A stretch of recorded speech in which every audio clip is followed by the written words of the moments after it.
We begin in the United States. That's where rallies to mark 1 year since the killing of unarmed black teen Michael Brown ended in violence on Sunday. Now, according to preliminary reports, police in Ferguson, Missouri began to disperse the peaceful march, calling it illegal. Gunfire then broke out and police critically injured at least one person. Authorities say they acted after they came under fire. Now, the death of Brown and the non-indictment of police officer Darren Wilson, who killed him, sparked national protests against racial discrimination in police forces around the United States. We're shutting it down.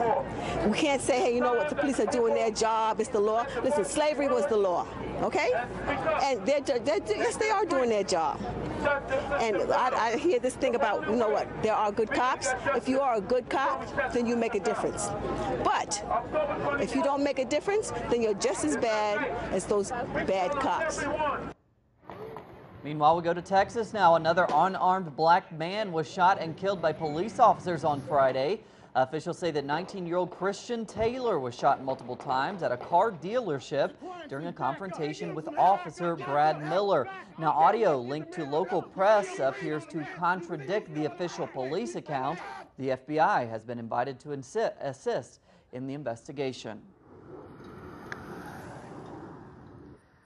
And for more now on the situation in Ferguson, we turn to our correspondent, Jorge Gestoso. He is in the United States. Jorge, can you tell us more about what happened there in Ferguson, that protest? What's the latest? Well, the latest is that it's not absolutely clear exactly what happened because as of now, we're just hearing one side of the story. We don't know exactly the other side of the coin. The police is reporting that throughout the night there were 3 sets of incidents. In one of them, one person has been shot at. That person at this very moment, according to the reports of the hospital, it's in critical and unstable condition.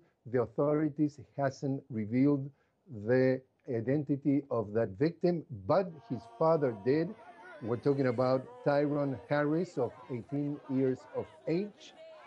There is interesting, if we can call interesting the way it's being reported, because the official version is that this youngster has been shooting at the plainclothes policeman. Well, in reality, for example, we have heard from the girlfriend of this young Tyrone Harris that that the version is absolutely the opposite. Also, the policemen were not wearing cameras.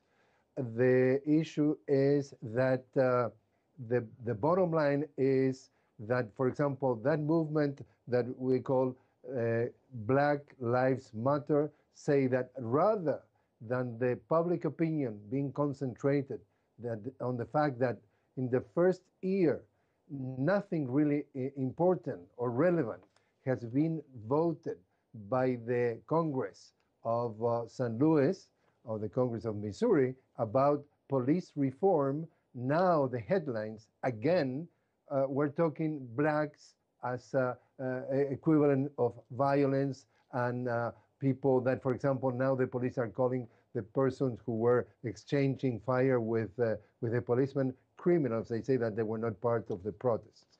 But one thing that is very interesting is what figures are still revealing about what is the situation today regarding violence and police brutality.